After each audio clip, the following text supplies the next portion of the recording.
여러분 안녕하십니까? 한국귀농귀촌진흥원 원장 유상호입니다. 오늘은 12강입니다. 선귀촌 후 귀농에 대해서 말씀을 드리겠습니다.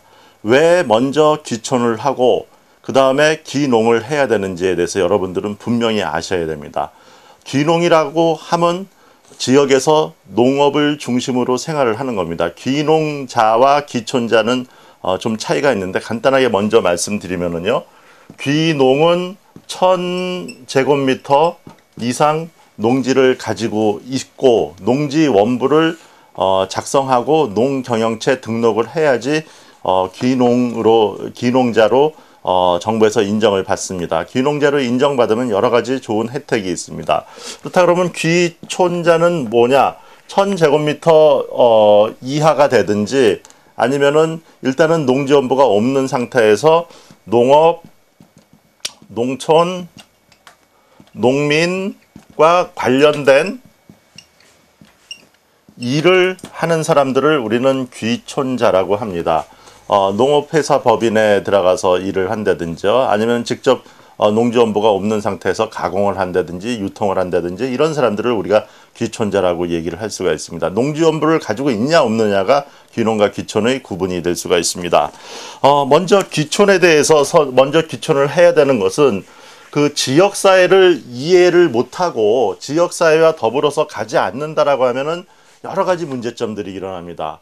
주민들이 도와주지 않는 상태에서 농민이 도와주지 않는 상태에서 농촌에서 살아가기는 굉장히 힘듭니다. 그래서 먼저 지역사회에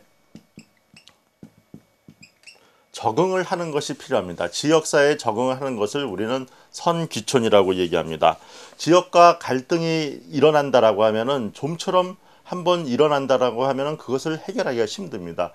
도시는 삼진아웃이지만은요, 농촌은 일진아웃입니다. 도시는 3번 잘못하면은 처음에 봐주고, 그 다음에 조금 이상하지, 그 다음에 3번째 법대로 처리하고 그러지만 농촌은 그 사람들이 가지고 있는, 농민들이 가지고 있는 불문율과 벗어나거나 괴리가 생기면 반드시 왕따를 줍니다. 그리고 나서는 찍힌다라고 하면 다시 그 복원화해서 지역 사람들과 더불어 살아가기가 굉장히 힘듭니다. 그래서 주민과 같이 살아가는 지혜가 필요한데 이것을 우리는 선귀촌이라고 하고요.